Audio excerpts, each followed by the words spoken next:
Game Chat with Bwana, episode 111. Play arms with your hands.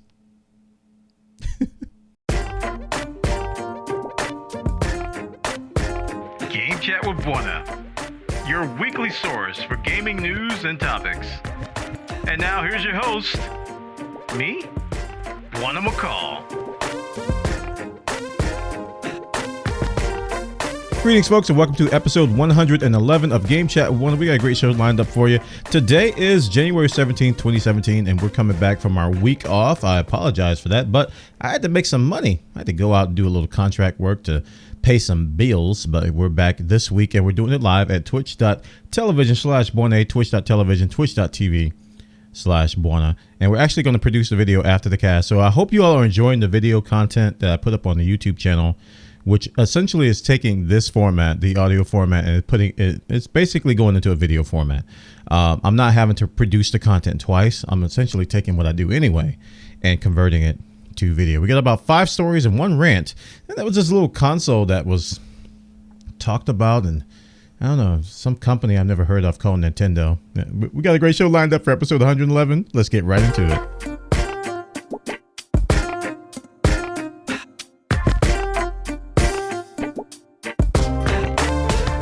For our first story, we're going to talk about a kind of a genre that's taken the mobile gaming world by storm, but it's one of those genres that you really can't define. I remember there was a mod called Nexus Wars on StarCraft, and it was really popular. It was one of those we call them lane pushers. And today we have games like Clash Royale, and we got Minion Masters on PC, and the story I want to talk about now comes from a game franchise that we know so much about from Hi-Res Studios called Smite. And they came out with a reveal of Smite Rivals. Smite Rivals is kind of it's an entry into that genre, lane pushers. And it has a card building mechanic behind it, like a trading card building mechanic, except you don't trade cards. Like I said, it's one of those things that we're used to seeing in games like Clash Royale, which is like making gajillions of dollars a year, thanks to the mobile market and how people are addicted to that market. But looking at this game, I was kind of clamoring after I got addicted to it. You know, I did get addicted for a couple of weeks to Clash Royale. I was like, man, the PC needs something like this. And there was Minion Masters. And Minion Masters is a good take on it. It has a similar premise to what I'm seeing in this Smite Rivals. But it offered a horizontal view and had some bridge mechanics and some other stuff that you don't see in Clash Royale. But what they're going to do at Hi-Res is that they're going to take the Smite IP, the Smite gods. They got Thor and Loki in this pre-alpha screenshot that's over on Rock Paper Shotgun. And they're doing it in a fashion to where people familiar with Smite will be accustomed to it. It's going to have 3 lanes, it's going to have bases, and it's going to have phoenixes protecting the base. This is something that's common to Smite, those aspects right there. But where it differentiates from Smite is that you're going to have things like deployables, and you're going to have units that you can place, cards that are going to be able to power or basically get these units up to par, some power up, some power down, some debuffs, that kind of stuff. In the same vein as Clash Royale. Now, normally I would be screaming, and I was kind of screaming and laughing that this is a ripoff. But this is a genre I think that really hasn't been explored properly. Clash Royale made it very popular, but I'm looking around, and maybe it's because they have good lawyers or something. I don't see a lot of clones of Clash Royale like games. I see stuff like the base building games that are out there, but not necessarily these lane pushers. Maybe I'm not looking hard enough. So I'm kind of welcoming this particular game to the genre. I'm excited for it because it is going to be on PC and it's going to be on mobile, which is good for me because I want to play these games on PC as much as I do on mobile. So you're going to have heroes, much like you do in Minion Masters. If you're not familiar with Minion Masters, your heroes have abilities as well, not necessarily just your units as they do in Clash Royale. This article goes on to explain some of the benefits like Neith. Neith offers a very different prospect in her passive ability. She grants a 5% bonus health boost to all units while her active ability makes your structures, phoenixes, and her Titan invulnerable for 5 seconds. That's just an idea of what goes on with these heroes and some of the passives and some of the benefits that they have. This game is going to be coming out sometime this year, but we don't know exactly when it's going to be. I'm hoping it's going to be sooner than later. I signed up for the beta. Again, this is one of those games where you're just like, man, it's kind of a clone. Yes, it's very, very similar to what we see in those other games, but I really don't see a lot of them out there. And I think it's a genre that should be kind of explored a little bit more. I'd rather not see Hearthstone clones. I'd rather see more games like this, because it's actually oddly very, very addictive and very fun. Check it out, guys. Rock, Paper, Shotgun has the details. Smite Rivals, a new game the Hi-Res Studio announced, which is very similar to Clash Royale and that genre. Let's hope it's actually some good. And for our next story, we're going to talk about Titanfall 2, the guys over at the Respawn Entertainment. This is a game that's near and dear to my heart. It's one of those games where I wish I had more time to play, and I wish I had more skill. Wish I had more twitch reflexes. But the old hands, they can't move like they used to. They're a little bit frantic. It is a very, very good game. Not only from a single player perspective, which I've been going on and on about how Titanfall 2's single player campaign is one of the best I played last year in a lot of years. But one of the good things about Titanfall 2, other than the campaign and the multiplayer, is that their stance on DLC and expansions. They announced that all future game modes and all future maps are going to be free. You're not going to have to pay anything else. And we're hoping that they stay true to that. We're hoping that other companies catch on to that, and we hope that this trend continues, because the nickel and diming on this stuff is out of control. It's been said by many, including myself, that just charging for every little DLC, every map, every weapon is just nickel and diming. That's the best word for it. So in that vein, the light of that, the first set of content, I think actually it might be the second set of content from Titanfall 2 is coming soon. It was announced on their website. This is called Live Fire Mode. Okay, it's going to come with some new maps. It's a new mode, and it sounds very interesting. Sounds refreshing too. I haven't seen anything like this. It's a 1 minute mode, so it's a very frantic.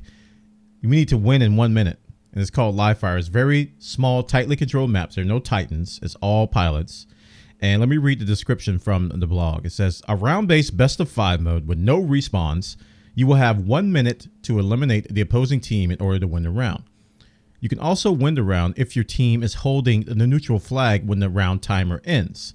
So there's kind of an objective surrounding this in this frantic 1 minute fight. It's fast, frantic, and sure to help hone those teamwork and mobility skills. We're also introducing 2 brand new maps designed specifically for Live Fire, Stacks and Meadow. Playable only in the Live Fire playlist, these 2 maps are tight enclosed death boxes designed specifically for the fast-paced, intense nature of the mode. So it reminds me of that Call of Duty 4 map where it was like really small, and I think it was it Warehouse? I think that was the name of it, where it just had the trailers and the different containers, and it was like it was the most chaotic map you can think of. It kind of reminds me of that, because that was oddly fun, even though it was very bad in terms of just, it wasn't as big as Nuketown. It was a lot smaller, but it was just crazy. You just spawn die. But this is like a 1 minute controlled.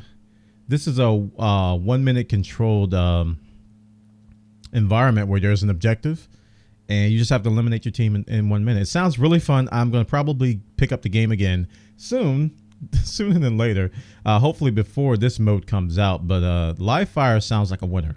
I'm glad to see the guys over at Respawn doing their stuff with Titanfall 2 and these game modes. Hopefully the ones they come out with after this, because there's going to be more maps and more modes, will be just as refreshing as this. This sounds like something that they put a little thought into. It's just not like a rehash mode of something else that that some companies do out there. This one actually sounds a little bit innovative, which is very, very difficult to do.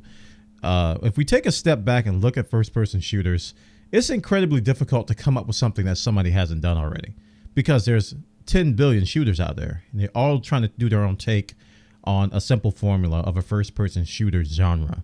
So it's nice to see this type of mode in here. Check it out, guys, over on Rock, Paper, Shotgun. They got the details. Titanfall Live Fire 1 minute mode is coming for free very, very soon.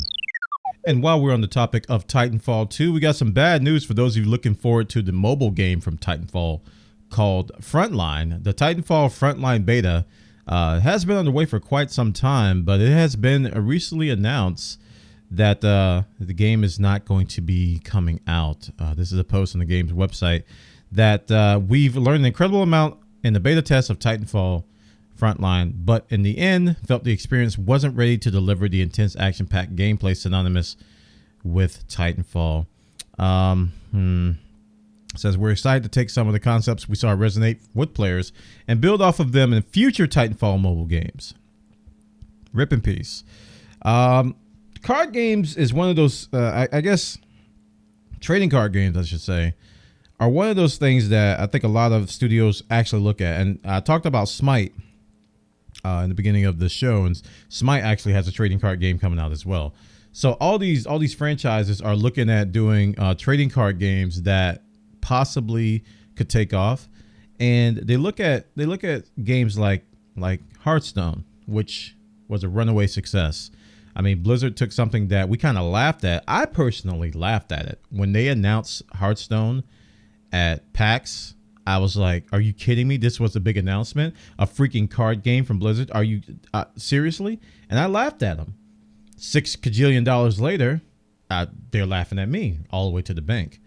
So a lot of studios, including Titanfall and Respawn and even Hi-Res Studios and a lot of other up-and-coming trading card games which have come out since then, are trying to take advantage of this market. There's a bunch of people my age and even older who grew up playing Magic, who grew up playing a lot of trading card games on the tabletop, not necessarily digital, and they're attracted to this. And it's also attracting a new generation of Magic the Gathering players and other trading card games and collectible card game players out there, and they're taking it to the computer, taking it digital. So it's introducing a new breed. And some people, they'll tell you that Hearthstone was their very, very first card game. It was their very first trading card game, a collectible card game, and they're not ashamed of that. Like, I just never played them. So I can applaud the guys over at Respawn trying to do something with this, and other companies are still trying, but I can also respect their decision to just say, nah, this isn't going to work. And I think that may be a smart decision because it's not going to work for everybody. I even watch, I was watching one of the Warframe developers, Steve, talking on his podcast, not his podcast, on this live stream on Sunday. And he was talking about how he even, with Warframe, he prototyped a card game. And he said it didn't work. He's basically the same thing as what Titanfall said. He started with some ideas. He prototyped a card game similar. He said similar to Star Wars chess. And I think of Duelist. You guys ever played Duelist? That's kind of what I was thinking about when Steve was talking about it. Duelist is another card game which has kind of a board movement system like Final Fantasy Tactics and stuff. That, this is something that people go along with as well. But check this story out, guys. Over on Engadget, the Titanfall mobile game is now canceled officially, and it was still in beta, but they decided that it wasn't fun enough to go forward with, and I can respect that decision. Can't say I'm upset with them about that, and hopefully they'll find something else in that vein to do. All right, let's talk about the elephant in the room that's tap dancing with a ballerina skirt on. It is the Nintendo Switch, and it's been all in the news all over the galaxy, including on Venus and Mars, about Nintendo's latest console. Nintendo held an event this past week about all the details about the Switch, including the launch, including the date, and the prices, and some of the games that are coming out. They had a big event, and I streamed it. I actually have some footage on Twitch. We watched it together. We laughed, we cried, and we hugged, and we waved goodbye at the same time. So I'm gonna give my thoughts in less than an hour, I hope, as to what I think about the Switch and my conclusions on it. But before I do that, let's give you some details. It is going to be released on March 3rd, 2017, which is coming up very, very, very quickly. It's priced at $299. It's going to include the screen that you're so familiar with and a set of Joy-Con controllers, which is to the left and right side. It's going to come with a docking station, and it's going to come with a connector that you can connect to your TV. So on the surface, the Switch looks like a tablet. It's going to probably be a very small package. It's a tablet with some controller attachments and the like. So it's intended to be a very mobile setup. It's going to come with the following launch titles. This was something that was kind of spread out over time and announced. There's a game called 1-2 Switch, which is very akin to Wii Sports and the demo games and the mini games that Nintendo has offered on the Wii and those other consoles. Binding of Isaac Afterbirth was announced as a launch title on March 3rd. Just Dance 2017. Pew Pew Tetris, I think that's how you pronounce that. Skylanders Imaginators, and Super Mario Odyssey and The Legend of Zelda Breath of the Wild. So, naturally, most people were looking forward to Breath of the Wild. And again, these are titles that are going to come out the day the console comes out. There's going to be other titles like Mario Kart and others that are going to come out later in the year. Another game called ARMS, which oddly enough was actually named ARMS, which we joked about during the live stream here at Twitch.tv and Bwana.tv. Twitch.tv/Bwana. We joked about ARMS. We joked about the name because it was so generic and bland, yet and still people called it ARMS. It is going to come with an online service, something that Nintendo hasn't really done a very good job at lately. This online service, they're going to charge for it. Again, this is something Nintendo really hasn't done much of. And they're going along the veins of Xbox Live and PlayStation or PSN Plus, PS Plus. You're going to get one free Super NES game a month. And it's going to be in a free trial mode until fall 2017, until they start charging for it. So I'm thinking this is going to be a beta period. So welcome, beta testers. Those of you who purchase and pre-ordered the Switch, you're going to be beta testers for this online service. And then when it comes out in fall 2017, hopefully they'll hash out all the issues. Now they're also going to have, and we're going to talk about this story in a bit, there's going to be a smartphone app for online chat and the like. So those are kind of the facts. Now let's get into some of the surprises. These are some of the things we found out after the presentation, the initial presentation. Some of the prices of the accessories, which I found to be shockingly high. The Nintendo Pro Controller, the Nintendo Switch Pro Controller, I should say, which is something if I were to get the system, I would definitely buy because the joypads and the Joy-Cons, as they call them, don't fit my playstyle at all. I wouldn't want to use those. I would want a Pro Controller. Priced at $69.99 US. That's a $70 controller. I know. My jaw dropped on the ground. Okay. If you need an additional set of Joy-Con controllers, which is a left and right controller, that's going to cost you $80. 80. Okay. I'm sorry. $79.99 for a pair of Joy-Con controllers. All right. So if you lose one or one breaks, if you need a left or right side, those are $50 a pop. $50 for a left and or right. If you want a Joy-Con charging grip, it comes with a grip, sort of a holder by default, but it doesn't charge. But if you want one that charges, that costs you $30. So if you need a new dock set or your docking station breaks or you just want a second one for whatever reason, that's going to cost you $90. And there's also a wheel attachment or a wheel accessory, much like the one with the Wii and Wii U, where you can put the motion controls in there and do Mario Kart stuff for $15. Now, I don't know if Nintendo hired somebody from Microsoft.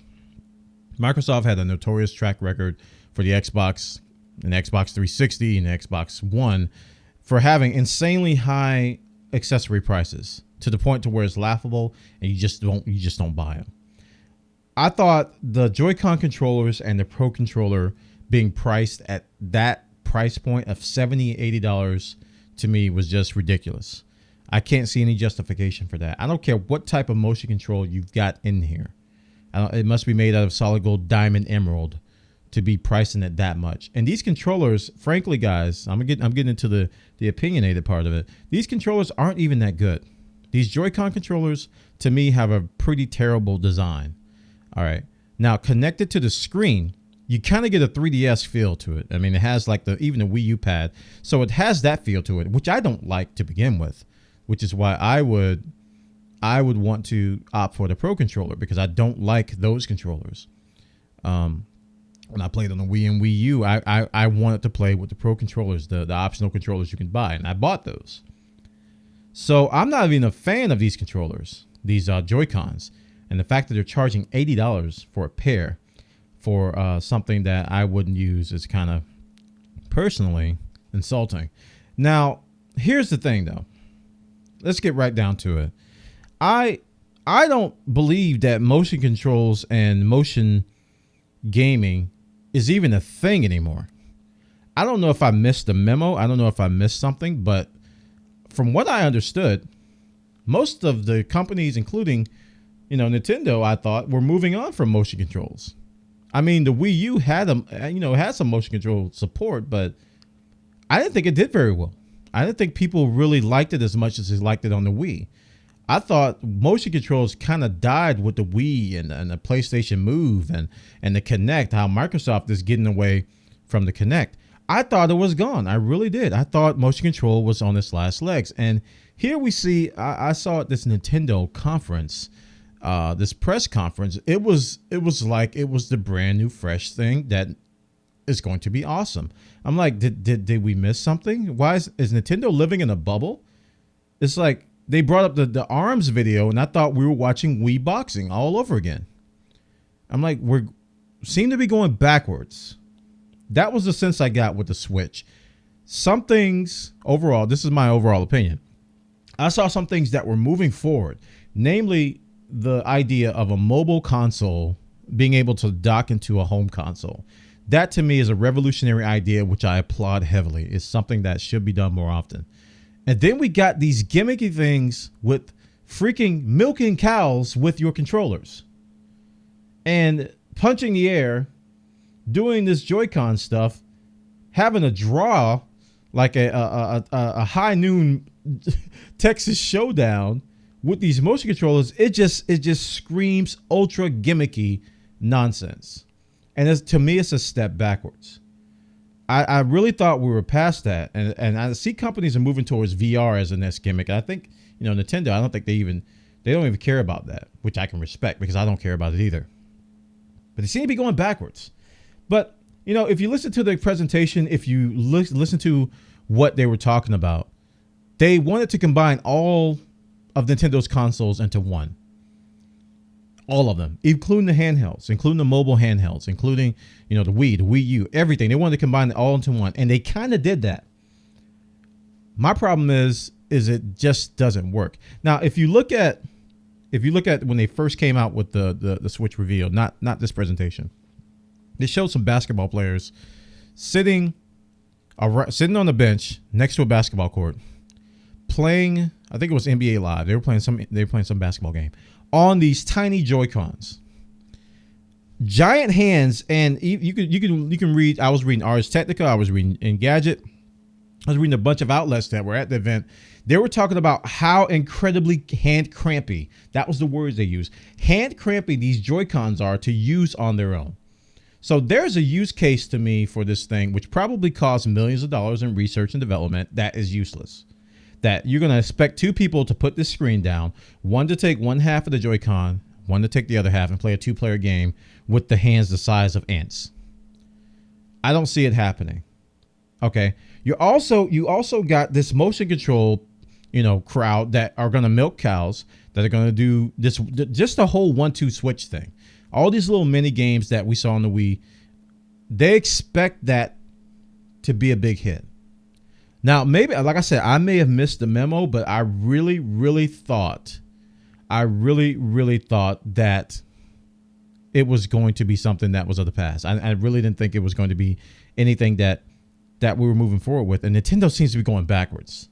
And that's the whole theme of what I see here, is that with Nintendo and everything that's going on, it seems to be going backwards. Another thing at this conference that I want to talk about is the developers. I was shocked at the lack of anything. This console is coming out in a month. It's like a month in a few days. And they brought like 10 developers up there and they talked. They talked with a logo behind them. And I was shocked. I was like, are you what? It's like, is anybody going to show any type of gameplay? One guy showed a drawing. He was like, this is our design. Ha ha ha ha. And then you had cringeworthy, for lack of a better word, presentations like Splatoon. This guy was on stage just doing the craziest stuff, and I was embarrassed. I was really embarrassed for Nintendo because there was nothing to show. They had nothing to show. Everybody was waiting on Zelda. Everybody was waiting on Mario. There was nothing to show. There was absolutely nothing to show. It's like they cobbled together all these developers to go up there and talk about things they're working on, but nobody had finished anything. They didn't even have a prototype to show just early footage on. There was nothing. And the gameplay they did show is what people were looking forward to and why people were buying the console. Let's face it. Everybody's hyped for Zelda. Everybody's hyped for Mario. The other stuff, the stuff I just bashed for the last 15, 20 minutes, I really think it's going to fall flat on its face. I really do. I think all of that stuff is just, nobody's going to use it. It's probably going to be a fad for the first week, and then it's going to go away. And I hope I'm wrong for Nintendo's sake, because they can't afford, this sounds like a big undertaking by the company, this whole console. And if it fails, I don't think it can recover. A lot of people are speculating that this is the last console Nintendo's going to make. They can't recover from this. They're going to have to go down the road of Sega. They're going to have to make software. And they're already dabbling in mobile software with the Super Mario Run on the tablets.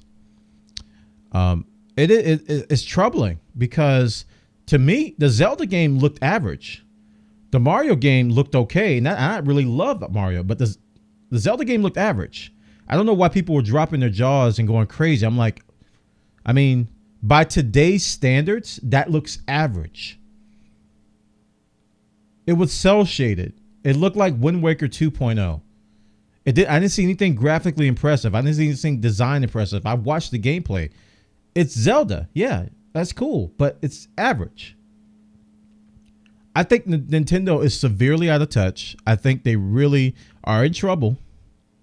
I am nowhere. I was more into the Wii U than I am into the Switch. And that's sad because I was barely into the Wii U.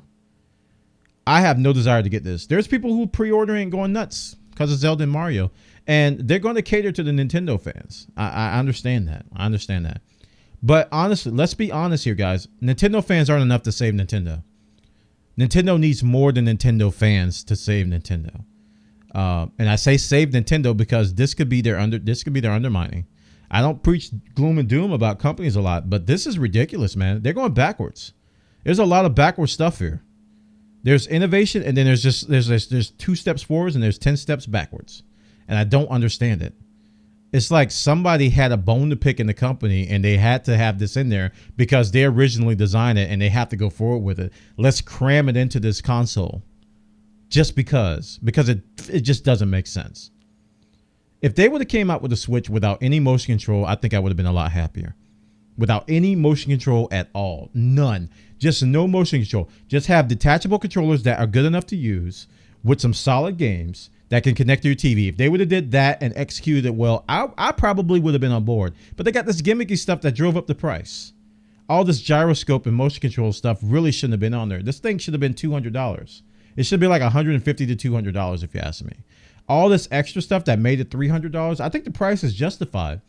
But all that extra stuff to me, it just doesn't interest me. It's like if they came up with a handheld that could connect to your television like the Switch does, like make a 3DS that can connect to your Switch, I think they would have had a big hit on their hands. Instead, they're looking at to come across this hybrid handheld versus the console market. They're trying to get them to come together, and I think they're gonna come together, but it's gonna be a crash of 2 semi trucks. It's gonna be ugly, and everybody's gonna drive by and can't help but look at the carnage that's gonna happen. So I'm sad for Nintendo. I'm interested to see what's going to happen, but I really consider this to be just a massive failure. This whole Switch announcement and everything that they talked about, I consider to be a massive failure, and I face palmed hard, and I can't believe they're doing this. This is my beloved Nintendo. This was my very first console. I love the company to death, but they have been making so many mistakes over the years. It's hard to watch. So, guys, I'll have links to the Nintendo, the features and the buy now page, which has all the prices and the facts that you can check up on. I tried to give you as much factual information as possible up front before I went into rant mode. So yeah, check it out. Make your own decisions. I'm pretty sure a lot of you disagree with me, and that's fine. I don't hate you for it. But I'm sad. I'm really sad to see where Nintendo's going. And I'm not quite done. I'm not quite done ranting about Nintendo. The next story talks about Nintendo Switch, and that is going to be using, I mentioned this in the previous segment, it's going to be using a phone app for the voice chat. And this is for a paid online service that Nintendo is going to be offering. Like I said, it's going to be in a free trial and or beta mode until fall 2017. And they're going to offer a free game a month, a Super NES game, which I don't know if I mentioned this before. The game is only available for that month, and then after that month is over, you have to buy it. So it's not going to be free throughout your subscription like it is on PS Plus and on Xbox Live. So this app that they're using is going to be a separate app for your smart device, which is going to be chat and voice. Okay. I don't know if it's a generational thing or not, because I've never done this. I don't know. Some of you may have. Some of you consoles out there probably, you probably use your smartphone to do Skype while you're playing a game. You probably don't use the in-game PS4 and PS Plus and Xbox Live voice. I don't know. Maybe you use your phone for Skype and Discord and other apps, Curse and stuff like that. Maybe you're doing that. I didn't know that. If you are doing that, this seems like something that's a little bit forward thinking. And this quote kind of leaves a little bit of a insight to let's read this. The bigger vision is that we're going to provide an overall online service, subscription based, that not only will capture the multiplayer opportunity, but also the voice chat capability that we're going to provide through a global app. We think that this is an important access to the virtual console content. The reason for that is it continues to reinforce our commitment to online, to do so in a way that we enable consumer to enjoy their Nintendo Switch and still be able to play those connected experiences like Splatoon, Kart, and Field of Blank while they're on the go. Instead of having some sort of bulky gamer headset, you'll be able to do it right off your smartphone. Put in your earbuds that you use for your standard mobile device. We think this is a pretty sweet solution. That's part of the overall opportunity we see in the subscription service. Reggie, wake up, man. People don't use headsets all the time. A lot of the time, they don't use headsets. They use traditional smartphone earbuds on their Xbox One and PS4. It's a thing. It's very common. Reggie, hello, Reggie. The PS4 comes with a connector that looks very much like that. It's not a bulky headset, Reggie. A little bit out of touch with what's going on the console market, but I think this is a hint as to what's coming with Nintendo, and I hope this is how they're thinking, because it would make sense. Look at Super Mario Run. Okay, Super Mario Run is on tablets, right? If Nintendo were to come up with a multiplayer mobile game, how would they do their online service? How would they connect people to connect to one another? Currently, they'd have to do some sort of a ad hoc service for that game. I think Nintendo's in the beginning of building a mobile infrastructure, because I think Nintendo knows that the Switch is their last console. I think Nintendo knows that they need to think a little bit beyond the Switch and the 3DS, and that this Nintendo network of theirs probably needs to extend to mobile devices, because that's the future. So I think this could be why they are starting the grassworks and the groundworks, and why it's in beta for this mobile-based network, which is going to tie in the Switch, probably going to tie in the 3DS, probably going to tie in everything. And eventually, if and when the Switch and the 3DS, and I don't think the 3DS is going to die anytime soon, but if the Switch were to die off and nobody will play it anymore, Nintendo could easily transition to mobile, because their online presence, their online service, which would be how they would make money, removing all the hardware console sales, it'd be how they would make money, is already in place. So this may be some forward thinking by Nintendo. I'm speculating. I have no proof of this from anywhere. I have no kind of information about where this is headed. This is pure speculation on my part. And I think it's a smart move. It's forward thinking. It's a parachute. It's, what if the Switch fails? What if everything we're doing on these consoles, if we build a network around on our consoles like PS4 and Xbox One, and the console dies, we'd have to go out and rebuild another one outside of the console network. And they may be jumping the gun here, not jumping the gun. They may be getting ahead of themselves and, getting started on it early, which is a good thing to build this mobile platform. I'm hoping that's the case. I really do, because that would make sense. Otherwise, it's kind of dumb. If they're not considering that, if this is something they're going, well, we're doing this because we don't want people to have bulky headsets. We want them to use their smartphones on top of their consoles to talk to each other while playing a game on the console. We think this is what was the quote? We think that this is a pretty sweet solution. I think it's kind of convoluted myself, but I don't get it. I'm getting old. Maybe, like I said, maybe this is a generational thing that I don't know about. If it's forward thinking, it makes sense. Otherwise, I don't see it. Check it out, guys, over on Forbes. They got the details. Nintendo really is using a phone app for the Switch voice chat. Yeah, that's actually what they're going to do. It's kind of hard to believe. And for our final story, we're going to talk again about Nintendo Switch, but kind of not a counterpoint, but kind of an offshoot of my point of Nintendo and their focus on motion controls. And this story comes by way of Bear Claw Gaming, which points out a very, very good thing, I think, from Nintendo's perspective, that or the site found during their Treehouse Live event that they streamed. And this has to do with their game ARMS.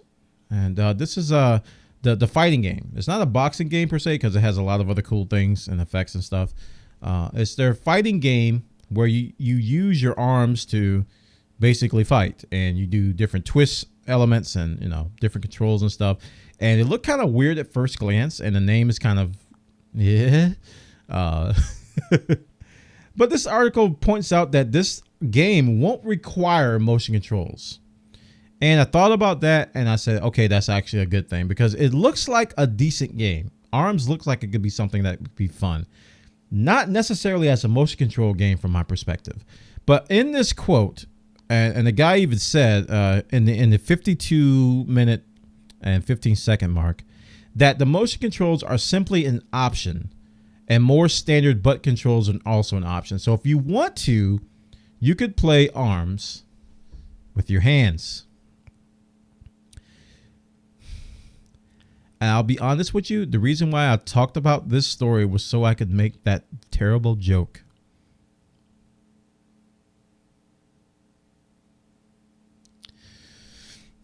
It looks like a pretty good game, though. It looks like a pretty good game, I got to say. If you just watch the gameplay without the people, flailing their arms and doing stuff with their arms, it looks like something that could be fun. It's got some good, some good power-ups, some good knockdown, some strategy that's involved. I could see the potential in it. I just don't see me standing up and punching the screen for this, because if you've watched some footage and what people were saying, some of the stuff is kind of counterintuitive. How you have to hold your hands, and you have to punch in ways you don't normally punch to do stuff. So there's a little bit of a learning curve. This is going to be an interesting thing. So it's kind of cool that you don't have to use the motion controls. You'll be able to use the normal controls. And I think if that's the case, I think more people are going to play it, especially on sites like Twitch and YouTube Gaming. I think it'll be streamed a lot more often, and people don't have to get up and punch and wail. I think it's going to be something that could possibly gain some traction for the system. So this is actually kind of a bright side of this, that Nintendo's thinking ahead, and you don't necessarily have to use the motion controls you don't have to use your arms for ARMS. I'm sorry, guys. It had to happen. Check it out, guys. Over on Bear Claw Gaming, they got the details. ARMS won't require motion controls. You can use a normal controller. And that concludes episode 111 of Game Chat with Bwana. I want to thank everybody for coming by today. Please follow us on Twitter at twitter.com/Bwana, where I post my musings about what's going on in Casa de Bwana. And also when I go live on twitch.tv/Bwana, that's where I stream every day. We got a kind of new schedule now. I mentioned it before, but we stream in the morning and the afternoons now, or at night. So we go online between 8 and 10 a.m. Eastern, and we go for a few hours, like 4 to 6 hours, and then we come back at night and we go the same thing from 8 to 10 p.m. until about 4 to 6 hours after that. Kind of a dual thing, so we can get a lot of different people into the stream. It's kind of something I've been experimenting with, and it's been working out okay so far. We produce this show every Tuesday and Thursday. Actually, we produce the show every Tuesday now. We're going to one episode a week, so one Game Chat with Bwana on Tuesday, and we're going to go with Tech Talk with Bwana, my technology podcast. That's going to be on Thursday in a very similar format. We're going to stream that also at twitch.tv/Bwana. We stream producing it, You get to watch me record the audio, all the outtakes and all the bloopers and all my brain things that happen in the background. You get to watch it live as I produce it. And we're also going to be in video format. You can follow my YouTube channel, youtube.com/Bwana. Yep, you can actually do that now. youtube.com/Bwana. You don't even need to see anymore. And you'll be taken over to my YouTube account. And also twitch.tv/Bwana. We post them as uploads after the fact. All right, guys, everybody have a great Tuesday, and I'll see you all next time, and happy Nintendo switching, those of you who are going to pre-order it. I'll see you guys later. Bye-bye.